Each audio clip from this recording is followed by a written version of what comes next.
जय मसीह सभी को। मैं सुमित शिंदे आपके बीच में एक वचन को इस वक्त लेकर आया हूँ, जैसे प्रभु की अगुवाई होती है। ठीक है, फटाफट से उस वचन में जाएंगे और उस वचन से जाने से पहले कुछ बातें आपको बताना चाहता हूँ। जो मसीह के लोग होते हैं, आजकल के वर्तमान के लोग जो अभी मसीह में हैं, अविश्वासी नहीं मसीही, ठीक है, उनकी सोच आजकल पता है क्या है? उनकी सोच ये है कि अगर हम मसीह में आ गए तो हमें कोई परेशानी नहीं होगी, अगर हम मसीह में आ गए तो हमें कोई तकलीफ नहीं होगी, अगर हम मसीह में आ गए तो हम एक सुख का जीवन या फिर कोई टेंशन नहीं, किसी की चिंता नहीं, ऐसी वाली ज़िंदगी, ऐशो आराम की ज़िंदगी जिसे आप हम कह सकते हैं, आराम से जियो, मज़ा करो, जो मन में है वो करो।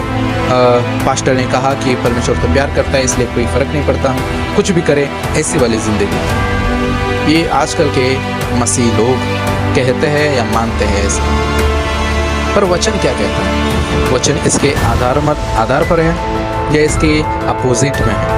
क्या कहता है वचन? आइए पढ़ते हैं उसी वचन को। मत्ती की किताब अध्याय 10 वचन 17। पता है क्या लिखा है? देखो क्या लिखा है। लिखा है, परंतु लोगों से सावधान रहो क्योंकि वे तुम्हें महासभाओं में, अच्छा 16 से पढ़ते, ठीक है। लिखा है, देखो मैं तुम्हें भेड़ों के समान भेड़ियों के बीच में बेचता हूँ, इसलिए सांपों के समान बुद्धिमान और कबूतर के समान भोले बनो। वचन 17, परंतु लोगों से सावधान रहो क्योंकि वे तुम्हें महासभाओं में सौंपेंगे और अपनी पंचायतों में तुम्हें कोड़े मारेंगे। तुम मेरे लिए हाकिमों और राजाओं के सामने उन पर और अन्य जातियों पर गवाह होने के लिए पहुंचाए जाओगे। दूसरे शब्दों में, क्लियर शब्दों में कहा है या लिखा है कि अगर आप परमेश्वर में आएंगे, यीशु के नाम से आपको ठुकराएंगे, यीशु के नाम से मारेंगे भी, बोलेंगे भी, यहाँ तक कि आपको छोड़ेंगे नहीं। ठीक है, यीशु को नहीं छोड़ा तो आपको हमको कैसे छोड़ेंगे? तो ये दिमाग से ये बात निकाल दो अभी के अभी, इसी वक्त, कि अगर हम मसीह में आ गए तो हमें ऐशो आराम की ज़िंदगी जीने मिलेगी। मसीह में आए हो तो काम करो, जैसे पतरस ने कहा ना कि मैं मसीह में मैं अभी आपके पीछे, यीशु से कहा कि मैं आपके पीछे चल रहा हूँ तो मुझे क्या मिलेगा? यीशु ने क्या कहा? जो कुछ मिलेगा वो यहाँ नहीं मिलेगा, यहाँ नहीं मिलेगा, वो स्वर्ग में मिलेगा।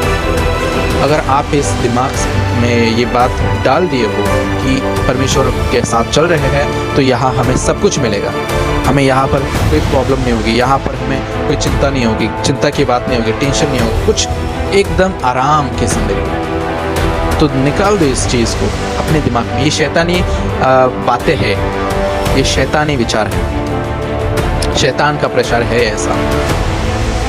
You got it? प्रभु यीशु ने कभी नहीं कहा कि तुम मेरे पास आओ तो मैं तुम्हें एकदम है ना आराम की ज़िंदगी दूंगा और जो भी दूंगा वो स्वर्ग में दूंगा, पर यहाँ नहीं, यहाँ काम करना होगा तुम्हें। इसलिए तो कहा था कि काम बहुत है, मजदूर तुम है, मजदूर बनो, मजदूर बनो, मजदूर बनो, है ना? You got it? अच्छा, एक और वचन पढ़ते लगे हाथ, मत्ती के इसी अध्याय में वचन 32। पता है क्या लिखा है? लिखा है, जो कोई मनुष्य के सामने मुझे मान लेगा उसे मैं भी अपने स्वर्गीय पिता के सामने मान लूंगा। वचन 33, पर जो कोई मनुष्य के सामने मुझे इनकार करेगा या मेरा इनकार करेगा उसे मैं भी अपने स्वर्गीय पिता के सामने इनकार कर दूंगा। दूसरे शब्दों में, कुछ लोग ऐसे हैं जो मसीह में तो आ गए पर दिखते नहीं है। फिर से कहो, मसीह में आ गए पर दिखते नहीं है।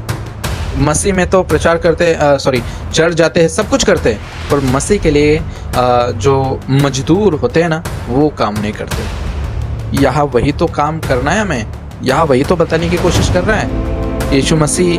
बाइबल का वचन यही तो बताने की कोशिश कर रहे हैं कि आप मसीह में तो आ गए पर दिखना चाहिए, आप ऐसे उठकर दिखने चाहिए सही शिक्षाओं के साथ। पर आजकल के लोग क्या है, आजकल के प्रचारक कैसे है, आजकल के मसीह लोग कैसे हैं? आप जानते हैं इस बात को, बताने की ज़रूरत नहीं है, क्योंकि है ना, छोटे बच्चे तो नहीं हो ना आप। हाँ, उनकी बात अलग है जो मिल्क ड्रिंकिंग क्रिश्चियंस है, उनको तो अलग ही दिमाग है उनका, है ना? मसीह में दिखो, प्रचार करो, मजदूर बनो, मजदूर तोड़े हैं, इसलिए मजदूर बनना ज़रूरी है। ठीक है, तो आशा करता हूँ ये वचन समझ में आया और ये दिमाग में से निकाल दो बात कि यीशु मसीह में आने के बाद हमको आराम की ज़िंदगी मिलेगी। नहीं, यहाँ पर काम करना होगा। और जो दिमाग में है ना कि सब कुछ मिलेगा, वो यहाँ नहीं स्वर्ग में मिलेगा। ठीक है, तो आशा करता हूँ ये वचन समझ आया और इस वचन के अनुसार ही अपनी मसीह के जीवन और आगे बढ़ाएंगे। ठीक है, जय मसीह।